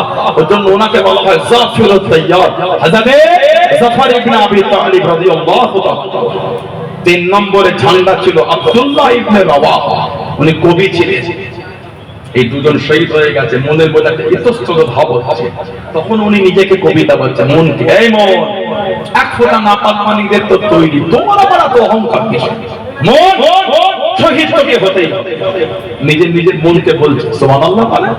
মন শহীদ তোকে হতেই হবে, শহীদ চাই না গেলে জোর করে নিয়ে যাবে, তো শহীদ তোকে হতেই হবে। তবে মন আজকে যদি তুই বেঁচে যাস মরণ তোর হবেই হবে, তো আজকে যদি শহীদ হয়ে যাও আল্লাহ তোর জায়গাটা জান্নাত করে দেবে। চলে বলে এই কবিতা নিজের মনকে শোনাতে শোনাতে উনি যুদ্ধের ময়দানে গিয়ে শহীদ হয়ে গেলেন। হযরত আব্দুল্লাহ ইবনে উম্মে মাকতুম রাদিয়াল্লাহু আনহু অন্ধ, উনি বলছে হুজুর যুদ্ধ না করতে পারলো ঝান্ডাটা ধরতে পারবো। বলুন না সুবহানাল্লাহ। আল্লাহ নবী ইসলামের প্রথম যুদ্ধ বদরে মাত্র 312 জনকে নিয়ে গেছিলেন। হুজুর সিজদায় পড়ে কাঁদছেন আমার নবী। কেন? এই 1000 এদের উল্টো দিকে 313 জন। ইসলামের প্রথম যুদ্ধ রোজার সময় রমাদান শরীফে এত সাহাবা কম, আমার হুজুর কাঁদছেন। আল্লাহ নবী চোখ ভরা পানি কাঁদতে লাগলেন। ও নবী আল্লাহ, আজকে দিনে যদি গেলে যায় দিন মানার কেউ থাকবে না, ইসলাম মানার কেউ থাকবে না। আল্লাহ আপনার ওয়াদানিয়াত মানার কেউ থাকবে না, আমি নবী আমাকে মানার কেউ থাকবে না, ইসলামের ঝান্ডা ধরার কেউ থাকবে না। আল্লাহ নবী সাজার করে গেলেন। আল্লাহ রাসূলের সাহাবী হযরত মিকদাদ রাদিয়াল্লাহু তাআলা আনহু কাছে দেখি দাঁড়িয়ে গেলেন, পাশে দেখি দাঁড়িয়ে গেলেন। কে? হযরত মিকদাদ। ও তোমাকে আবার মুরব্বি বাজারেরা মায়েরা বোনেরা নবীরা মানাটা কাকে বলে, মুহাব্বত কাকে বলে? আল্লাহ নবী সাল্লাল্লাহু আলাইহি ওয়াসাল্লাম খন্দকের যুদ্ধে চলে গেলেন, খন্দকের ময়দানে হাজির হয়ে গেলেন। ও তোমাকে আল্লাহ নবী সাহাবাদের কাঁধে কাঁধ মিলিয়ে মাথায় করে মাটি বওয়া শুরু করে দেন। আল্লাহ নবী নূরের বাদন শরীফ খান ধুলো মাটিতে ভরে গিয়েছে। আল্লাহ নবী মাটি বয়ে বয়ে নিয়ে যায়। সাহাবারা কাছে দিয়ে দাঁড়িয়ে গেলেন, ইয়া রাসূলুল্লাহ নবী আল্লাহ আল্লাহ নবী হুজুর বড়টা খোদা লেগে গিয়েছে, খাবার কিছু আছে হুজুর, খাবার কিছু পাবো হুজুর। আল্লাহ নবী জানিয়ে দেন, ও বাবা সাহাবারা খাবার তেমন কিছু নয়। সাহাবারা দেখিয়ে দেন, ইয়া রাসূলুল্লাহ নবী আল্লাহ এত খোদা লেগে গিয়েছে সহ্য না করতে পেরে আমরা আমাদের পেটে দে একটা করে পাথর পেটে ছড়িয়ে দিয়েছি। আল্লাহ নবী চোখ ভরা পানিতে দেখিয়ে দেন, আল্লাহ নবী নূরের পেট মোবারকে দুটো পাথর মাথা দে। সাহাবারা কাঁদতে লাগে। হযরত মিকদাদ রাদিয়াল্লাহু তাআলা আনহু কাঁদতে কাঁদতে বাড়ি চলে গেলেন। সামান্য পাত্র দিয়ে দুধ জোগাড় করে আল্লাহ নবী সাল্লাল্লাহু আলাইহি ওয়াসাল্লামের কাছে দিয়ে দাঁড়িয়ে গেলেন। আসসালামু আলাইকুম ইয়া রাসূলুল্লাহ নবী আল্লাহ। আল্লাহ নবী সালামের জবাব করে দেন, আল্লাহ নবী আপনার কষ্ট সহ্য করতে পারি না, হুজুর আপনি একটু পান করে নিন, হুজুর আপনি একটু দুধ পান করে নিন। আল্লাহ নবী রহমতের নবী দয়া নবী দুধের পাত্র খানা নিয়ে একটা উঁচু জায়গায় দাঁড়িয়ে গেলেন। ও তোমাদের ভাই মিকদাদ পাত্র করে দুধ এনেছে, এসে এসো সবাই মিলে পান করি। আল্লাহ নবী পাত্রতে পান করে নে, সাহাবাদের হাতে দিয়ে উঠিয়ে নে। সমস্ত সাহাবা হয়ে গেল আল্লাহ পাকের হুকুমে বরকত হয়ে গেল। জোরে বলুন সুবহান, আর একটু জোরে বলুন সুবহান। হযরত মিকদাদ কাছে দিয়ে দাঁড়িয়ে গেলেন, ইয়া রাসূলুল্লাহ হাবিবাল্লাহ হুজুর আপনি আর কাঁদবেন না। সিজদা থেকে মাথাটা উঠিয়ে নেন, সিজদা থেকে মাথাটা তুলে নেন। আল্লাহ নবী আমরা আপনাকে মুসা নবীর উম্মতের মতো বলবো না। ও নবী মুসা আপনি আর আপনার আল্লাহ ফেরাউনের বিরুদ্ধে যুদ্ধ করেন, ওটা আপনাকে বলবো না, ওটা আপনাকে শোনাবো না। ইয়া রাসূলুল্লাহ হাবিবাল্লাহ শরীরের মধ্যে এক ফোঁটা রক্ত ধরা পর্যন্ত এই জমিন আপনাকে একা রেখে যাব না। আল্লাহ নবী খুশি হয়ে গেলেন। আল্লাহ নবী সাহাবী হযরত আব্দুর রহমান ইবনে আওফ রাদিয়াল্লাহু তাআলা আনহু কাছে দেখি দাঁড়িয়ে গেলেন। আল্লাহ নবী হুজুর আপনি আর কাঁদবেন না, সিজদা থেকে মাথাটা উঠিয়ে নেন, সিজদা থেকে মাথাটা তুলে নেন। কে আব্দুর রহমান ইবনে আওফ মাথা থেকে পা পর্যন্ত একটি জায়গাতে জিরা তারুল আঘাত হয়ে গেল, রক্তখানা টপকে টপকে পড়ে। ইয়া রাসূলুল্লাহ হাবিবাল্লাহ হুজুর আপনি আর কাঁদবেন না, শরীরের মধ্যে এক ফোঁটা রক্ত পড়া পর্যন্ত এই জমি আপনাকে একা রেখে যাব না। জোরে বলুন সুবহান, আর একটু জোরে বলুন সুবহান। হুজুর এই জমিন আপনাকে একা রেখে যাব না যতক্ষণ শরীরে এক ফোঁটা রক্ত পড়বে। বলুন না সুবহানাল্লাহ। হযরত আব্দুর রহমান ইবনে আওফ রাদিয়াল্লাহু আনহু মাথা থেকে পা পর্যন্ত 31 জায়গাতে খালি তীর আর তলোয়ারের আঘাত হয়েছে। তখনও বলতে হুজুর এক ফোঁটা রক্ত থাকা পর্যন্ত আপনাকে রেখে যাব না। জোরে বলেন না সুবহানাল্লাহ। কে আব্দুর রহমান ইবনে আওফ রাদিয়াল্লাহু আনহু, যিনি ছিলেন সাহাবাদের মধ্যে সবথেকে ধনী। সুবহানাল্লাহ বললেন না, সাহাবা ছিলেন সবথেকে ধনী সাহাবীর নাম হলো হযরত আব্দুর রহমান ইবনে আওফ রাদিয়াল্লাহু আনহু। এত জমিদার সাহাবী ছিলেন, এত ধনী সাহাবী। ইন্তেকালের আগে 4 লক্ষ দিরহাম এত দামি একটা খেজুরের বাগান উম্মাহাতুল মুমিনিন আমাদের আম্মা জান রাদিয়াল্লাহু আনহা ওনাদের কদমে একটা 4 লক্ষ দিরহামের খেজুরের বাগান হাদিয়া করে গেছিলেন। জোরে বলে, আরেকটু জোরে বলা গেল না। আকাল্লুল মুহর 10 দিরহাম ইনদা আবি হানিফা রাহিমাহুল্লাহ। ওরা আমরা জানে ইমাম আবু হানিফা হুজুরের নজদিক সবথেকে কম দিরহাম হলো 10 দিরহাম একটা মোহর। এই 10 দিরহামের নিচে বিয়ের দিন মোহর পাওয়া যাবে না। আশারা দিরহাম 10 দিরহাম। 10 দিরহাম মানে কত রূপো? 10 দিরহাম মানে হলো আপনার 29 গ্রাম 75। 29 গ্রাম 75, 10 গ্রাম মানে এই 29 গ্রাম 75 রূপো। ওর যা দাম হচ্ছে ওর নিচে দিন মোহর পাওয়া যাবে না। এই আজ থেকে 30 বছর আগে বিয়ের সময় বলেছে 2500 টাকা দেন মোহর করে দাও, এখন আপনি 2500 বসে আছে, এখন 2 লাখ টাকা ভরি হয়েছে সোনা। কথা ঠিক বলছি না ভুল বলছি? তখন 30,000 টাকা কেজি ছিল রূপো, এখন রূপোর কেজি হয়েছে 3.5 লাখ টাকা। কথা বুঝতে পারেন? সেই আগেকার 2500 বেঁধে রেখেছে। আগে 20-30,000 হলে একটা বিয়ে বাড়ি হয়ে যেত, এখন 2 লাখ টাকায় গরিবের বাড়ি বিয়ে হচ্ছে না। আগে 20-30,000 40,000 হলে বিয়ে বাড়ি মিটে টাকা বেঁচে যেত, এখন 2 লাখ হলো গরিবের বাড়ি বিয়ে উঠছে না। 3 লাখ 3.5 লাখের নিচে গরিবের বাড়ি তো বিয়ে হচ্ছে না। যতই গরিব হোক মনটা তো চায় মেয়েকে একটা সোনার কিছু হলো গহনা। ভরি তো এখন 1.5 লাখে নেমেছে, 2 লাখ হয়েছে কমে 1.5 লাখ হয়েছে, 1,57,000 কত হয়েছে। এক ভরি না দিল হাত ভরিও তো দিবার চেষ্টা করে যতই গরিব, ঠিক না? আপনি যা ভাবছেন তা নয়। আমার কিছু কিছু লোক রোগ আছে, 30 বছর বিয়ে হয়েছে, বিবির প্রেম মন এখনো মিটাই। আপনাদের এলাকায় এগুলো আছে? ওই ইন্তেকাল হয় কিছু কিছু লোক যখন দেখবেন ইমাম সাহেব, হাফেজ সাহেব, মৌলভী সাহেব, হাজী, গ্রামের মোড়ল, মাতব্বর, গণ্যমান্য ব্যক্তিগুলি ওই খাটিয়ার পাশে দাঁড়ায় আর মাইয়েতে ছেলেকে ডেকে বলে, তোর আম্মাকে পর্দার আড়ালে ডেকে বল তোর আম্মা জানো তোর আব্বাকে দিন মোহরটা মাফ করে দেয়। এটা আমাদেরকে তাকানো আপনারা, আমি আশা আপনাদের রাগ হয়ে গেল না রে? তো তো অজয় না রে, এতগুলো যুবক দাঁড়িয়ে আছে, গলায় কিচ্ছু নাই তো দিতে পারো না, গরম হয়ে গেল, হেমে যাচ্ছে। নারাই তাকবীর, আহলে সুন্নাত ওয়াল জামাত, সিলসিলায়ে মুজাদ্দিদুল জামান, নারাই তাকবীর। এগুলো আপনাদের এলাকায় দেখা যায়? এগুলো 30 বছর বিয়ে হয়েছে এখনো দিন মোহর মেটে নেই, এগুলো উচিত না। আপনি বলেন ওটা আমার বিবি, তো বিবি আপনার হতে পারে, হুকুমটা তো আল্লাহ আল্লাহ রাসূলের হুকুম। কথা বলতে পারেন? বিবি আপনার হলো, হুকুমটা তো আল্লাহর তরফ থেকে এসেছে। আপনার বিবি তো কি হয়েছে? হুকুম তো আপনার না, হুকুম তো আল্লাহ। হুকুম যদি আল্লাহর হয় তাহলে অবজ্ঞা করছেন কেন?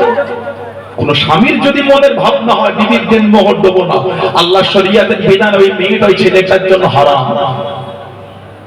কোন স্বামী যদি মনে ভাবে এটা বইয়ের বইয়ের মোহরটা মেটাবো না, বিবিদের মতো আল্লাহর হুকুম হলো ওই ছেলেটার জন্য মেয়েটা হারাম।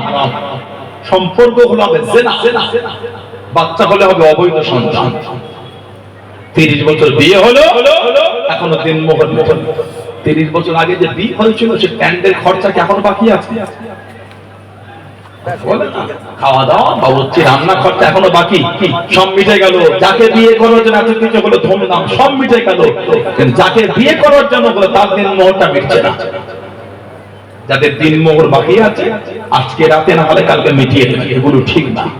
আর বর্তমান সময়ে এই 29 গ্রাম 75 রূপোর যা দাম হয় এর নিচে দিন মোহর বাঁধবেন না। এখনকার হিসাব কম বেশি 9 থেকে 10,000 টাকা, এর নিচে দিন মোহর বাঁধা যাবে না। যে বড়দেশটা বলে বিয়ে করতে যায় ওটার দাম হলো 10,000-12,000 টাকা, পাথরের কাজ করা। হাবড়া থেকে কিনা ঠিক বলছো না ভুল বলছি? 10,000 টাকা জামা পরে বিয়ে করতে যেতে পেরেছো আর নিজের বিবিকে 20,000 দিন মোহর দিতে পারো না? বিয়ের আগের দিন রাত্রিরে সেলুনে গিয়েছে, এসি সেলুনটায় চুল কাটতে, ও বিল করেছে 2,500 টাকা সেলুনে দিতে পেরেছো, নিজের স্ত্রীকে 15,000 দিতে পারো না? কখন দেবে? যখন বিয়ে করার তখন নগদে দেন, না হলে বাসব রাত্রিরে দাম্পত্য জীবনের প্রথম রাতে দিয়ে দেন। বিবি মাফ করলে মাফ, তাছাড়া মাফের কোনো গল্প নয়। বিবি মাফ করলে মাফ, তাছাড়া মাফের কোনো গল্প। আমার ভাইয়েরা, বাপজানেরা, ছেলেরা, যুবকেরা, বড় হাজাবে আব্দুর রহমান ইবনে আওফ রাদিয়াল্লাহু তাআলা এক জমিদার সাহাবী ছিলেন আমার হুজুরের। আমার স্ত্রী ছিল চারটে বউ। নতুন ইন্তেকাল হলে 4 জন স্ত্রী, এত দিনার স্বর্ণ মুদ্রা রেখে গেছেন। এক একটা বউ ইন্ডিয়ান রুপিতে ভাগ পেয়েছিল 300 কোটি করে। আর একটা বড় ননদে প্রায় 400 কোটি করে এক একটা বউ ভাগ পেয়েছে। সুবহানাল্লাহ বলে। বর্তমান গোটা পৃথিবীর যিনি ধনী লিস্টে নাম আছে ওনার নাম হলো ইলন মাস্ক। গোটা পৃথিবী যিনি বর্তমান rich Elon Musk Abdur Rahman ibn Auf রাদিয়াল্লাহু তাআলা আল্লাহ পাক ওনাকে এত সম্পদ দিয়েছিলেন এই ইলন মাস্কের থেকে আল্লাহ 7 থেকে 8 গুণ মাল আল্লাহ সাহাবীকে বেশি দিয়েছিলেন জোরে বল আর একটু জোরে বলা গেল না আব্দুর রহমান ইবনে আউফ রাদিয়াল্লাহু তাআলা এত জমিদার সাহাবী মুসলমান হলে ঈমানের কালিমা বললেন উনি হিজরত করেছিলেন প্রথমে আবিসিনিয়া ইথিওপিয়া হাবশা মুসলমানদের প্রথম হিজরতটা মদিনা শরীফ ছিল ইথিওপিয়া হাবশা আবিসিনিয়া ওনাকে বলা হয় সাহিবুল হিজরাতাইন দুই হিজরতের অধিকারী যারা দুবার হিজরত করেছে এই দুই জায়গায় আবিসিনিয়া আর মদিনা শরীফ ওনাদের বলা হয় সাহিবুল হিজরাতাইন দুই হিজরতের অধিকারী মক্কা শরীফ থেকে মদিনা শরীফে উনি গিয়েছিলেন খালি হাতে মদিনা শরীফ থেকে পাথর তুলতেন পাথর যে পাথরটা গোটাতেন ওই পাথরের নিচে স্বর্ণ পেতেন সোনা গোল্ড নিয়ত করে তুলতে আল্লাহ আপনার হাবিবকে বরকত মনে করে পাথরটা তুলছে আল্লাহ এর নিচে যেন স্বর্ণ পায় এই বলে পাথর তুলতেন ওর নিচে স্বর্ণ পেতেন ধরে বলে ভালোবাসা বলা গেল না সুবহানাল্লাহ এত স্বর্ণ পেয়ে গিয়েছিলেন ওনার ইন্তেকালের পরে ফজরের নামাজের পরে কুরুল দিয়ে কয়েকজন মানুষ ওই স্বর্ণগুলি কাটা শুরু করেছিল আত্মীয়দের মধ্যে বন্টন হবে বলে জোহরের সময় হয়ে গিয়ে তখনও কুরুলকে স্বর্ণ কাটা চলছে এত স্বর্ণ লেগে গেছে জীবনেও কোনোদিন মন খুলে উনি খান আটা আটা জবের আটা রুটি আর ডাল পিষে উনি খেতেন লোকেরা বলতে আমি আমার হুজুরকে এইভাবেই খেতে দেখেছি জোরে বলে আর কি জোরে বলা গেল না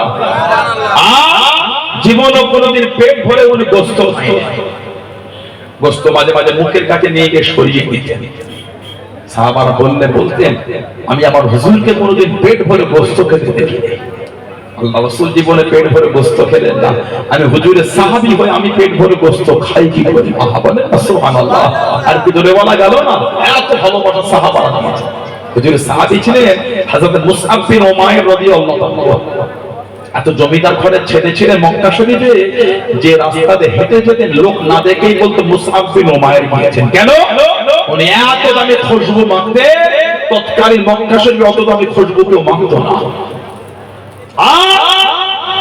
ইসলাম কবুলের আগে এই জামাটা একবার গায়ে দিয়েছিলেন ওই জামাটা দ্বিতীয়বার কোনোদিন গায়ে তোলে নাই মুসআব বিন উমাইর রাদিয়াল্লাহু তাআলা হুজুরের কম বেশি 1,25,000 থেকে 1.5 লক্ষ সাহাবা এই 1.5 লক্ষর মধ্যে উনি একা জামাকে আল্লাহ পাক পুরো আমার নবী পাকের মতো দেখতে করেছিলেন জোরে বল আর কি জোরে বলা গেল না হুজুর আমার মুসলমান হয়ে গেলেন আল্লাহ নবীর কাছে দেখে দাঁড়িয়ে গেলেন আল্লাহ নবী সাল্লাল্লাহু আলাইহি ওয়াসাল্লাম সামনে গিয়ে দাঁড়িয়ে গেলেন আল্লাহ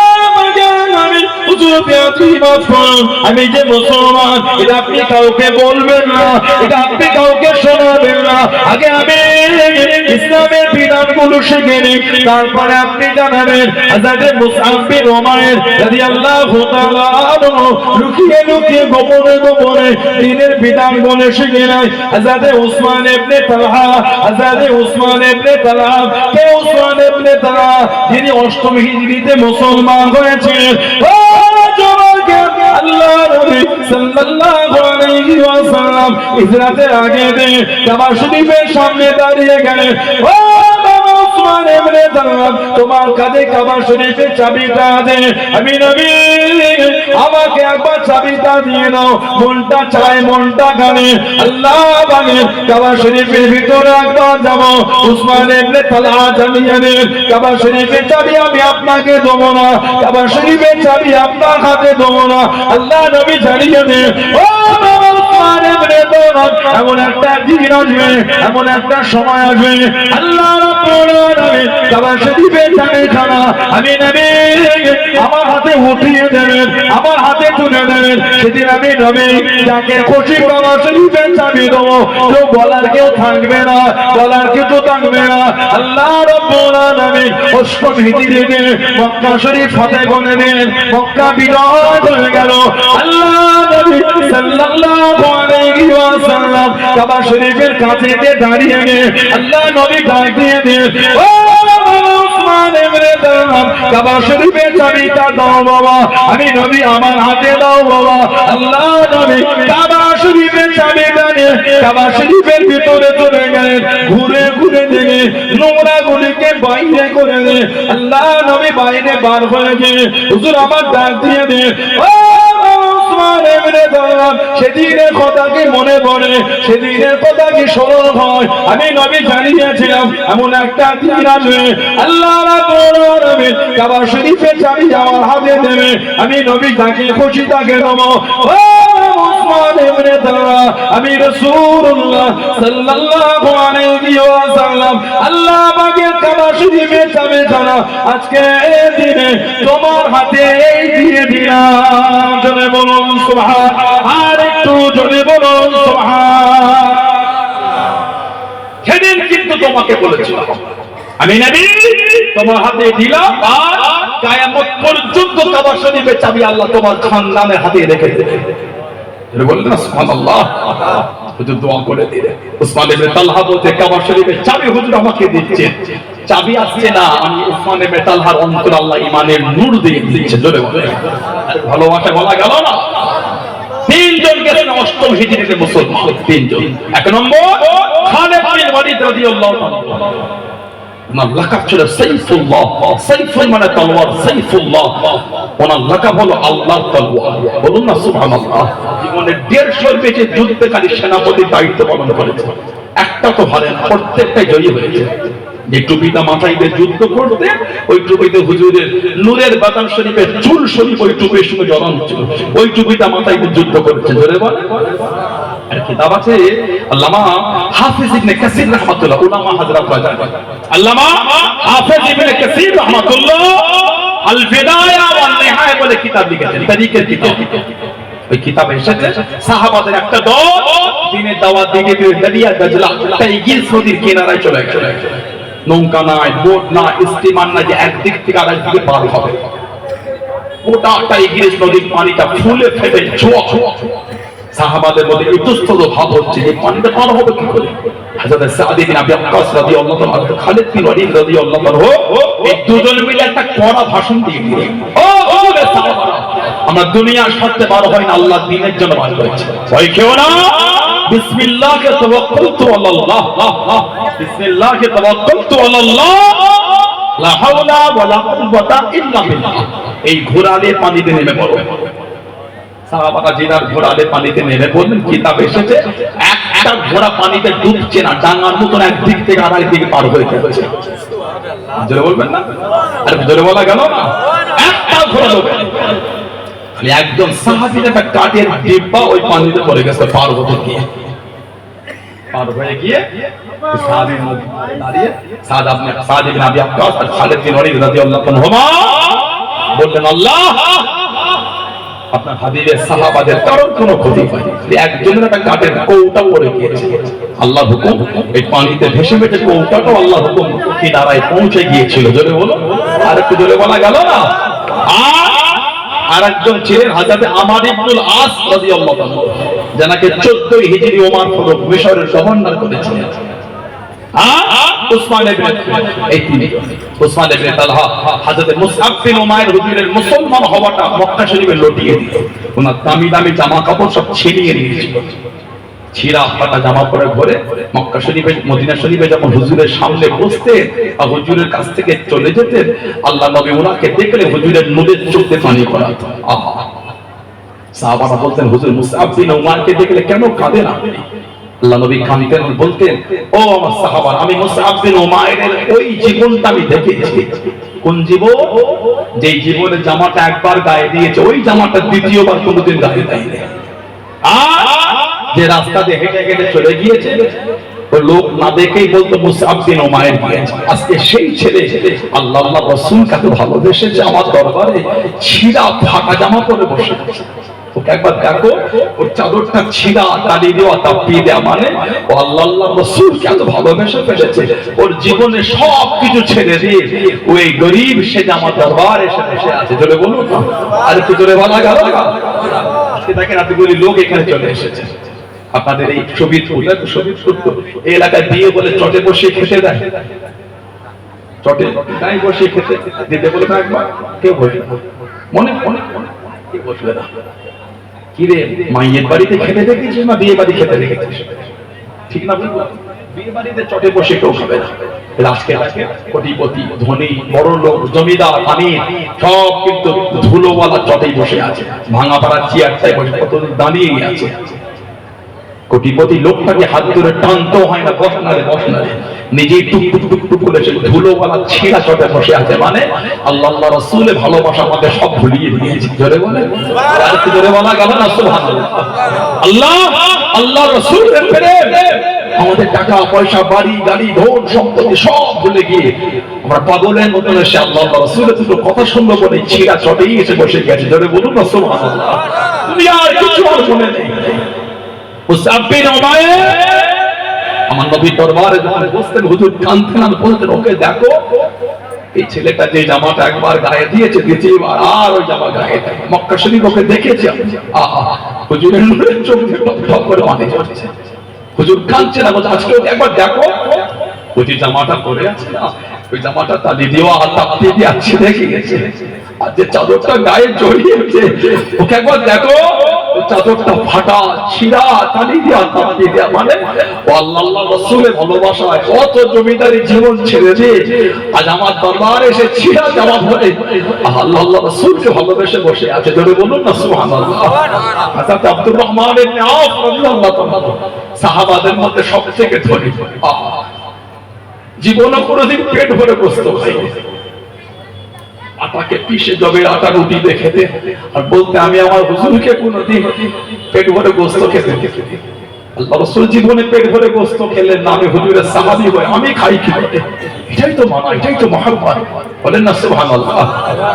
যুবক ভালো হয়ে যায়, আপনার শরীরে রক্ত থেকে রাসূলুল্লাহর মহব্বতের খুশবু পাওয়া যাচ্ছে। ও যুবক কোথায় মদের আড্ডায় চলে গেলে? তুমি জানো না আল্লাহ তোমাকে ভালোবেসে নবীর উম্মত করে দুনিয়ায় পাঠিয়ে কোরআনের ঘরে জন্ম দিয়েছে। ও যুবক কোথায় চলে যাও তুমি? তাস খেলতে? তোমার মনে হয় রে আল্লাহ তোমাকে ভালোবেসে দিনের ঘরে পাঠিয়েছে। ও যুবক কোথায় চলে গেলে? সুদ খেতে? তুমি জানো না আল্লাহ তোমাকে ভালোবেসে জান্নাতি ঘরে পাঠিয়েছে। জোরে বলেন আলহামদুলিল্লাহ। বললেন না ভালো হয়ে যায়। হুজুরের মহব্বত, হুজুরের প্রেম তৈরি করে। আমার হুজুর একটা সাহাবী ছিলেন, হুজুরের দরবারে গেলেন, সালাম দিলেন, হুজুর জবাব দিলেন, কিন্তু হুজুরের মুখটা একটু শুকনো। সাহাবী বলে হুজুর মনটা খারাপ। আমার হুজুর কাঁদছে না, বলছেন সাহাবী আজ কদিন আমার খাওয়া হয় না। এই যে শব্দ, সাহাবীর অন্তরে গিয়ে ধাক্কা লেগে গেল, কাঁদতে কাঁদতে বার হয়ে গেল।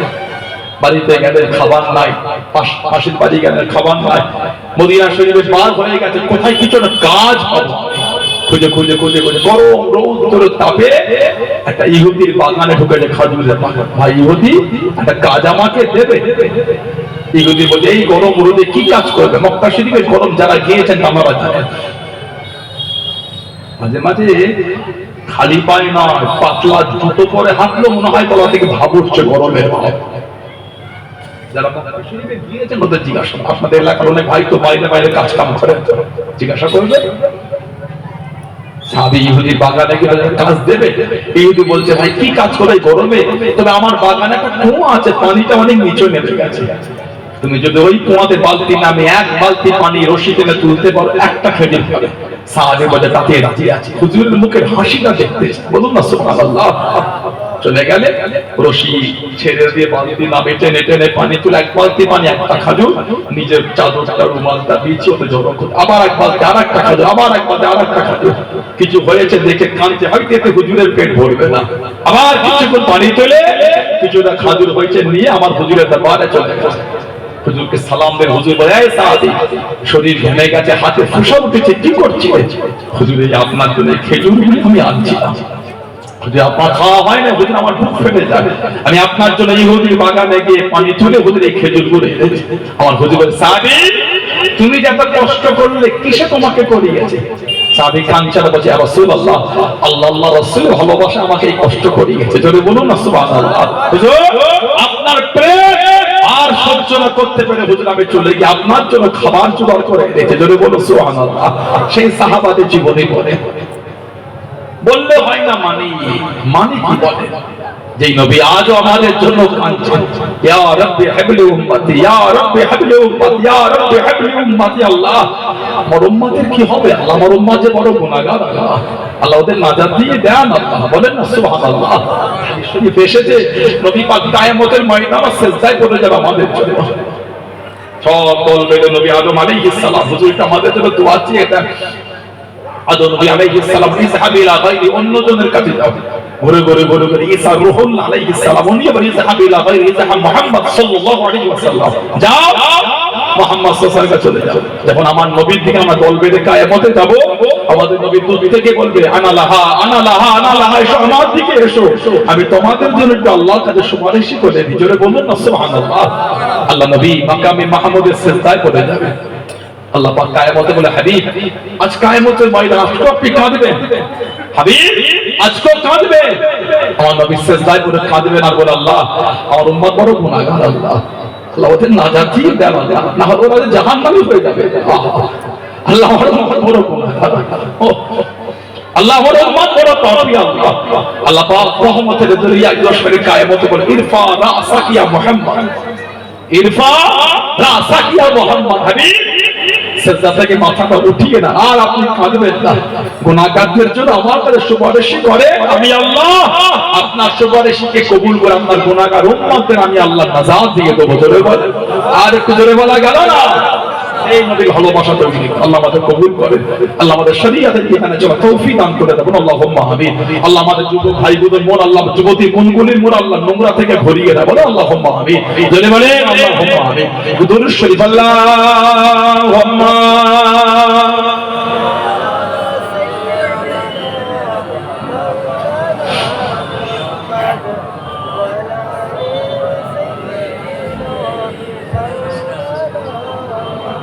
اللهم صل على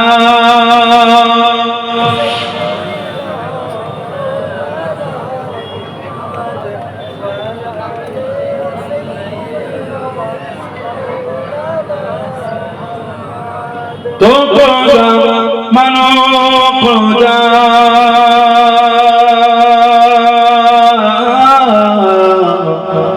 تو کوجا منو کوجا تو کوجا منو کوجا تو کوجا منو کوجا تو امیر حرم میں فقیر اعظم تو امیر حرم میں فقیر اعظم تیرے گن اور علم میں طلب ہی طلب تیرے گن اور علم میں طلب ہی طلب تو عطا ہی عطا تو عطا تو کوجا منو کوجا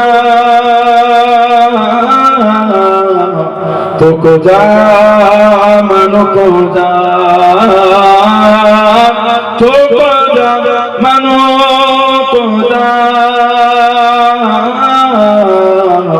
تو کوجا منو کوجا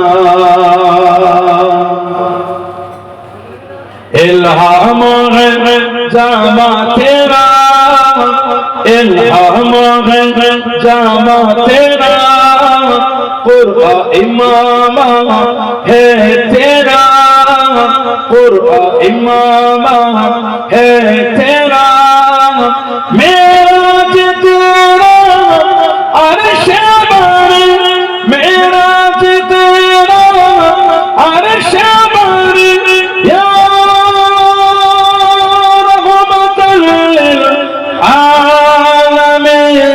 تو کوجا منو کوجا تو کوجا منو کوجا تو کوجا منو کوجا تو کوجا منو کوجا خیر البشر رتبہ تیرا বলুন না সুবহানাল্লাহ। खैरुल बशर रुतबा तेरा, आवाज़े गम खुतबा तेरा, आवाज़े गम खुतबा तेरा, आँखों को तेरा शमाए, आँखों को तेरा शमाए, साए से जिब्रील ले या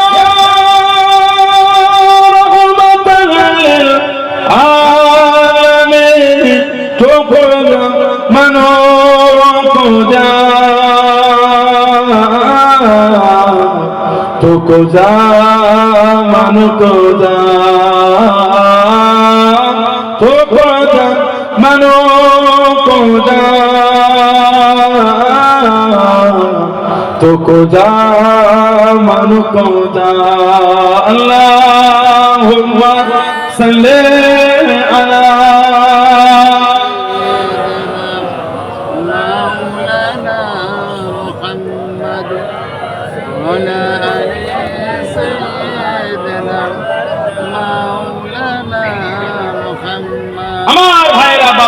ছেলেরা, যুবকেরা, মুরব্বীরা, মায়েরা, বোনেরা, মেয়েরা, মসজিদওয়ালা ভালো হন, শরীয়তের মধ্যে আসেন, মনটা ভালো করে। যারা মেনেছে তাদের থেকে শিক্ষা না, মানার মতো মেনেছে আল্লাহর ওলি, আল্লাহ পাকের নেক বান্দা হযরতে ফুদাইল বিন আইয়াজ রাহমাতুল্লাহ, বলুন না সুবহানাল্লাহ।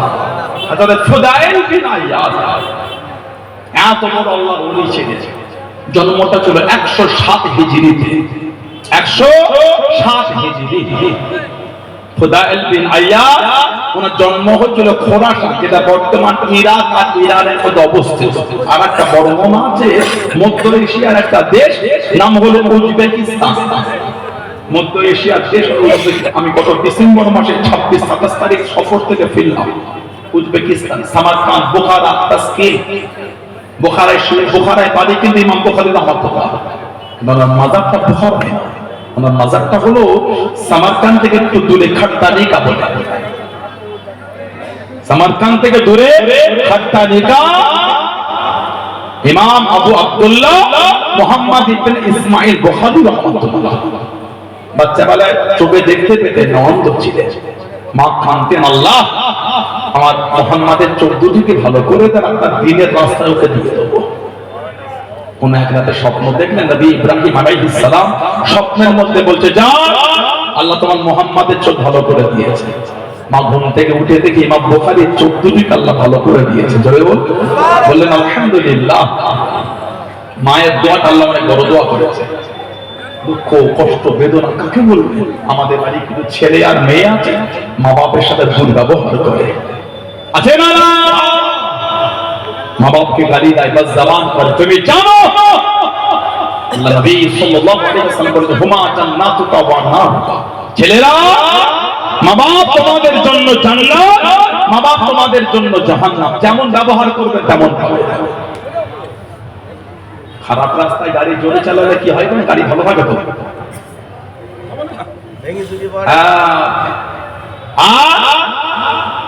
খারাপ রাস্তায় গাড়ি ধীরে ধীরে চালালে একটু লংজিভিটিটা পারে। হুজুর বলছে, হুমা জান্নাতুকা ওয়া হুমা তাসনিয়া সিগা। তারা দুজন তোমাদের জন্য জান্নাত, তোমাদের জন্য জাহান্নাম। বাপ মাকে গালি দেবে, বাস জবান করবে, তোমার নসিবে নাজাত। নামাজ পড়লে কবুল না, মিথ্যা কথা বলে। নামাজ পড়লে কবুল না, কবুল হওয়ার মতন পড়লে কবুল। নামাজ পড়লে কবুল হতে কোরআন শরীফের আয়াত হতো না, ফাওয়াইলুল মুসাল্লিন। দুর্ভাগ্য ওই সমস্ত নামাজি আল্লাযীনা হুম আন সালাতিহিম সাহুন, যারা নিজেদের নামাজ সম্পর্কে বেখবর, উদাসীন। দুর্ভাগ্য ওই সমস্ত নামাজ। তার মানে নামাজ পড়লে কবুল নয়, কবুল হবার মতন করলে কবুল। আল্লাহ মেহেরবানি করে আমাদের সকলকে আল্লাহ কবুল হবার মতন নামাজ পড়ার তৌফিক দান করে দেবেন। আল্লাহুম্মা আমিন। বলে বলেন আল্লাহুম্মা আমিন। বুখারা ওখানে শুয়ে আছেন হযরত ইমাম বাহাউদ্দিন নকশবন্দ রাহমাতুল্লাহ। নকশবন্দ তরিকার ইমাম, ওনার নাম হলো বাহাউদ্দিন, লেখা হলো নকশবন্দ। মানে যেদিকে চোখ তুলে দেখতেন ওই দিকে অটোমেটিক আল্লাহ লেখা হয়ে যেত। বললেন ওই জন্য ওনাকে বলা হয় নকশবন্দ, নকশা করনে ওয়ালা ইমাম বাহাউদ্দিন নকশবন্দ। একটা বর্ণনায় আছে ফুদাইল বিন আইয়াদের জন্মটা উজবেকিস্তানের সামারকান্দ 107 হিজরিতে। ওনার যৌবনের সূচনা ছিল ডাকাতি দিয়ে। ডাকাতি বড় সর্দার ছিল, ডাকাতি ফুদাইল বিন আইয়াদ। আগেকার লোক ব্যবসা করতো, আপনাদের এই শহীদ করে রাখার লোক ব্যবসা করতে গেলে টাকাটা পকেট করে নিয়ে যেতে হতো মাল কিনতে, ঠিক না? এখন টাকা না নিয়ে গেলে অসুবিধা, মাল হয়ে যাবে, ঠিক করে। এখন এই ফোনে phone pay, Google pay, Paytm, online transaction, মাল কিনলে কিউআর কোডটা দে তো, স্ক্যান করে কত হলো, আচ্ছা এই ট্রান্সফার করে দেবো। টাকা ক্যারি না করলে এখন আর অসুবিধা না, এখন মাল কেনা যাচ্ছে। আগেকারের লোককে পয়সা পকেট করে ক্যারি করতে হতো। বিভিন্ন দূর দূরান্ত ব্যবসা, রাস্তায় দু একবার গাড়ি থামিয়ে রেস্ট নিয়ে চাপা নিচে টয়লেট, একটু নামাজের সময় করে নামাজটা আদায় করে দিল। আগে ঘোড়ায় করে, উঠের পিঠে করে, গাদার পিঠে, খচ্চরের পিঠে, ঘোড়ার গাড়ি দল বেঁধে সফর হতো। আমাদের রাস্তাঘাটে প্রতীক্ষালয় আছে, আছে না? না মানে বাস গাড়ি আসার অপেক্ষার ওখানে একটু রেস্ট, একটু ইন্তেজার, অপেক্ষা, ওয়েটিং প্লেস, প্রতীক্ষালয় আছে না? না আগেও এগুলি ছিল সফরের রাস্তা, সব তাবু করা থাকতো, লোক ওগুলিতে কাছে করে অর্থ টাকা পয়সা ক্যারি করতো, দূর দূরান্ত ব্যবসা করতে যেত। যেইখানে যেই মাল ভালো, 15 দিন 20 দিন 1 মাস 2 মাস সফরে ওই মাল তখন কিনতে চলে যাচ্ছে। আল্লাহর ওলি কাফেলানে বার হয়ে গেলেন। ও জওয়ানরা, ও আমার মুরব্বি বাবারা, আল্লাহর ওলি হযরত ফুদাইল বিন আইয়াদ রাহমাতুল্লাহ আলাইহি টুকটুক করে বার হয়ে গেলেন, কাফেলা নিয়ে চলে গেলেন। কাফেলাটা পাঠিয়ে দিলেন, চলে যাও, চলে যাও, এই কাফেলার অর্থগুলোকে লুট করে নাও, এই কাফেলার মালগুলোকে লুট করে নাও। আল্লাহর ওলি একটি তাঁবুর মধ্যে চলে গিয়ে নামাজ শুরু করে দিন, নামাজটা চালু করে দিন। ও জওয়ানরা, একজন বড় ব্যবসায়ী, মনটা খারাপ হয়ে গেল, মনটা নরম হয়ে গেল, আমার মালটা নষ্ট হয়ে গেল, আমার মাল ডাকাতি হয়ে গেল, আমার মালটা লুট হয়ে গেল। চিন্তা করতে করতে ওই তাঁবুটি দেখতে পেয়ে গে তাঁবুর মধ্যে গিয়ে দেখেন একজন মানুষ আল্লাহর ইবাদত ক্ষমা করে।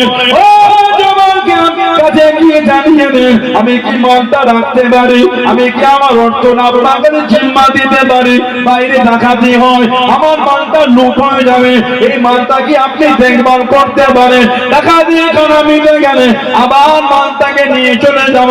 উনি ইশারা করা ধরেন, মালটা রেখে উনি বাইরে লুকিয়ে গেলেন। ডাকাতি মিটে গেল, পরিবেশ শান্ত হয়ে গেল, টুকটুক করে বার হয়ে এসে মালটা নিবার জন্য দাঁড়িয়ে গেলেন।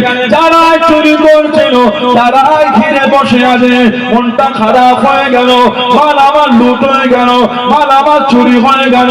ও জওয়ানরা, আল্লাহর ওলি হযরত ফুদাইল বিন আইয়াদ ওনার দিকে তাকিয়ে তাকিয়ে হুকুম করে দেন, ইনার মালটা ফিরিয়ে দাও, ইনার মাল আমি নেব না। উনি যখন আমার কাছে মালটা রেখে নাই, আমি তখন ইবাদত করছিলাম, আল্লাহ আমাকে ভালোবাসায় উনি আমাকে ভরসা করে দেন, ওই মাল আমি নেব না, ওই মালটা তোমরা ফিরিয়ে দাও। জোরে বলুন সুবহানাল্লাহ, আর একটু জোরে বলুন সুবহানাল্লাহ। এই যে মালটা দিয়ে আমি তখন নামাজ পড়ছিলাম, আল্লাহকে ভালোবেসে পাশে ভরসা করেছে। কেন? আমি নামাজি ব্যক্তি, মাল চুরি করতে পারি না, আমি ডাকাতের সর্দার হতে পারি, ওই মালটা নেবো না। কেন? উনি আল্লাহর ভালোবাসা আমার কাছে জিম্মা দিয়েছে, ওই মাল ফিরিয়ে দাও। জোরে বল, আলহামদুলিল্লাহ বললেন না? আর মানে কি বোঝা গেল? দাড়িওয়ালা, টুপিওয়ালা, নামাজি, পরহেজগার, ইমাম, মুলি সাহেব, হুজুর, পীরজাদা, আমাদের ব্যবহারটা ওই রকমই হওয়া উচিত। আমাদের করে ভরসা করে এই সমস্ত কারণে, ঠিক বলছে না ভুল বলছি? একটা দাড়ি চাচা নোংরা লোকের উপর কতটা বিশ্বাস করতে পারবে, তার থেকে বেশি আমাদের মতো লোকগুলোর উপর বেশি বিশ্বাস করবে। কেন? মাথায় টুপি আছে, মুখে দাঁড়িয়ে আছে, সুন্নতি পরহেজগার, মুত্তাকি, নামাজি, আর আলেম ওলামাদের চরিত্র অত সুন্দরী হওয়া উচিত, লোকের বিশ্বাস খারাপ হতে না চলে যায়। কথা ঠিক বলছি না ভুল বলছি? আলেম ওলামা আমাদের চরিত্রটা অত ক্লিন হওয়া উচিত যেন আমাদের দ্বারা সাধারণ লোক কোনো দুঃখ না পেয়ে যায়। আমাদের ভদ্রতা, নম্রতা, সভ্যতা, বিনয়তা, আমাদের কথা বলা মাধুর্যতা অত সুন্দর হওয়া উচিত যাতে সাধারণ লোকের আমাদের উপর থেকে ভরসা, ভালোবাসা নষ্ট না হয়ে যায়। ঠিক বলছি?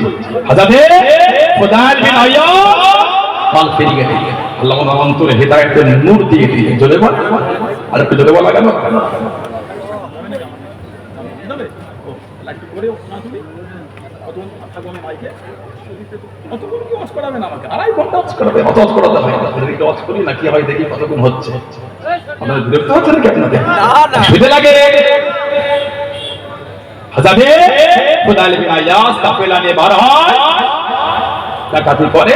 কিন্তু হিদায়াতের নূর আল্লাহ অন্তরে দিয়ে দিয়েছে। একটা দিকে এক জায়গায় বড় একটা কাফেলা আশ্রয় নিয়েছে, বড় ঘেরা, উনি পাঁচিল ডিঙ্গি গিয়েছেন কাফেলা লুট করবে বলে। তীরে সব ঘুমে ব্যস্ত, ওই কাফেলার মধ্যে একজন হাফেজ ছেলে, এটা আমার না, উনি রাত্রিরে ঘুমাচ্ছেন না, বসে বসে তেলাওয়াত করছেন কোরআন শরীফ। উনি যখন ঢুকছেন তখন কোরআন শরীফে সূরা হাদীদ, সূরা হাদীদ 16 নম্বর আয়াত তেলাওয়াত করেছেন। আল্লাহ ইয়াদিল লাযিনা আমানু তাখশা কুলুবুহুম লিযিকরিল্লাহ। কোরআন শরীফ সূরা হাদীদ 16 নম্বর আয়াত হাফেজ তেলাওয়াত করছে, আর খুদায়ের আয়াত পাঁচিল ভেঙে ঢুকছে, ডাকাতে হবে তেলাওয়াত। আল্লাহ ইয়াদিল লাযিনা আমানু আন তাখশা কুলুবুহুম লিযিকরিল্লাহ। এখন কি ঈমানদারদের জন্য সে সময় আসেনি যে আল্লাহর উপরে আল্লাহ পাক যা নাযিল করেছে তার উপর বিনয়ী, নিজের মনটাকে বিনয়ী করবে। এই আয়াতটা শুনে থমকে দাঁড়িয়ে গেল, চোখ থেকে টপটপ করে পানি পড়ছে। কেন? আমি এখনো মুমিন হতে পারিনি। আল্লাহ ইয়াদিল লাযিনা আমানু তাখশা কুলুবুহুম লিযিকরিল্লাহ। হাফেজের কাছে চলে গেছে, ভাই আরেকবার তেলাওয়াত করে, আরেকবার করেন। উনি তেলাওয়াত করছে, ইনি শুনছেন, কাঁদছেন আর তওবা করছেন। জোরে বলেন। আর ডাকাতি করা ভুলে গেলে পাঁচিল দিকে বার হয়ে চলে এসে দল বলে, তোমরা ডাকাতের নতুন সর্দার খুঁজে লাও, আমি আর তোমাদের সর্দার না। সুবহানাল্লাহ বলে। এক আয়াত আল্লাহ অন্তরে হেদায়েতের নূর দিয়ে দিয়েছে। জোরে বলে। 100 বছর উলামাদের জবান থেকে শুনেছেন, পীর সাহেব, হুজুর সাহেব, পীর চাচা, পুলিশ সাহেব, মুফতি সাহেব, ইমাম সাহেব, সম্মানীয় এই সমস্ত আলেম উলামাদের জবান থেকে শুনে এত আয়াতের তাফসীর ব্যাখ্যা শুনেছে, মানুষ হাদিস শরীফ শুনেছেন। হিদায়াতের নূর আসছে, কারণ সেই প্রেম নিয়ে তো অন্তর দিয়ে শুনছেন না, এখান থেকে খালেস দিল ভালোবাসা নিয়ে শোনে। আজকে বর্ষায় আপনার জীবনের হিদায়াতের একটা ওসিলা হয়ে যাবে। কিন্তু আমরা শুনছি এইখান থেকে শুনছি না, প্রেম নিয়ে ভালোবাসা দিয়ে শুনে দেখে কত বড় নোংরা আপনি। হুজুরের আদর্শ, হুজুরের ভালোবাসা কাছে পাথর নরম হয়ে গেছে। আপনি তো মানুষ, ভালো হতে বাধ্য আপনি। আজরে বলা গেল না, আব্দুল্লাহ ইবনে সালাম ইহুদিদের বড় একজন আলেম ছিলেন। আব্দুল্লাহ ইবনে সালাম ইহুদিদের বড় আলেম, বড় আলেম ইহুদিদের। মদিনা শরীফে হুজুরের সাহাবাদের দলের মধ্যে উনি বসেছেন, এসেছিলেন হুজুরকে দেখতে। হুজুরের বাণী শুনে মন নরম হয়ে ইমানে কলিমা করে চলে যাচ্ছে। জোরে বল, আর কি জোরে বলা গেল না? ভালো বিনয় হয়। খুদাইল বিন আয়াজ বললে, আমি আর আজ থেকে তোমাদের ডাকাতের সর্দার না, আমি তওবা করে নিয়েছি, তোমরা অন্য সর্দার খুঁজে নাও, আর আমাকে দেখো না। সাথে সঙ্গী বলে, তা কি করবো? ডাকাতি করলাম একসাথে, তওবা একা করলে হবে না। ডাকাতি যেমন একসাথে হয়েছে, তওবা তো একসাথেই হবে। ধরে বলুন না সুবহানাল্লাহ। গোটা কাফেলা ভালো হয়ে গেছে। উনি কিন্তু তাঁবুতে বসা বন্ধ করে, যেখানে সব ব্যবসায়ীরা রেস্ট নিতেন। তাঁবুতে বসতে এক ব্যবসায়ী আর এক ব্যবসায়ীকে বলতো, বলুন শুনতে না, এই এলাকাটা কিন্তু খুদাইল বিন আয়াজ, রাত শেষ হবার আগে কেটে পড়ো, পালো হয়ে যাও, নাহলে আর মাল পাবে না, সব লুট হয়ে যাবে। শুনতেন, কানতেন, বলা বুঝে গেছে, কানতে কানতে দাঁড়িয়ে পড়তেন, কেঁদে কেঁদে বলতেন, ও ব্যবসায়ী ভাইয়েরা, আমি হলাম খুদাইল বিন আয়াজ, আমি আর ডাকাতি করি না, আমি তওবা করে ভালো হয়ে গেছি। বলেন না সুবহানাল্লাহ। কি জোরে বলা গেল? আমি আর ডাকাতি করি না, আমি এখন তওবা করে ভালো হয়ে গেছি। আর তোমাদের মাল কেউ লুট করবে না, কেন এই রাস্তায় কেউ ডাকাত নয়, আমার গোটা কাফেলা ভালো হয়ে গেছে। নির্দ্বিধায় ব্যবসা করে তোমাদের মাল আর কেউ নেবে না, আমরা সব আল্লাহর কাছে খালে ফেলে তওবা করে আমরা ভালো হয়ে গেছি। জোরে বলুন সুবহানাল্লাহ। যার যার মাল চুরি করেছিলেন নিজের সম্পত্তি থেকে, ওনার মালগুলি বাড়ি বাড়ি গিয়ে ফেরত দিচ্ছেন কে? হযরত ফুদাইল বিন আয়াজ রাহমাতুল্লাহ। জোরে বলুন। এত বড় ওলি হয়ে গেছেন, উনি গিয়ে বসতে হযরত ইমাম জাফর সাদেক রাদিয়াল্লাহু আনহু আওলাদ রাসূলের কাছে গিয়ে বসতে। মাঝে মাঝে কি আমাদের ইমাম আবু হানিফা নুমান বিন সাবিত রাহমাতুল্লাহ সোবত বসতে। আর ফুদাইল বিন আইয়াজের কাছে গিয়ে বসতেন। চার ইমামের এক ইমাম হযরত ইমাম শাফিঈ রাহমাতুল্লাহ বলো ইমাম শাফিঈ। আর ইমাম শাফিঈর কাছে গিয়ে বসতেন ইমাম আহমদ ইবনে হাম্বল রাহমাতুল্লাহ। উনি এক ইমাম, আল্লাহ ওনাকে 10 লক্ষ খালি হাদিসের হাফেজ করেছেন। যেটা বলবেন সুবহানাল্লাহ। ইমাম আহমদ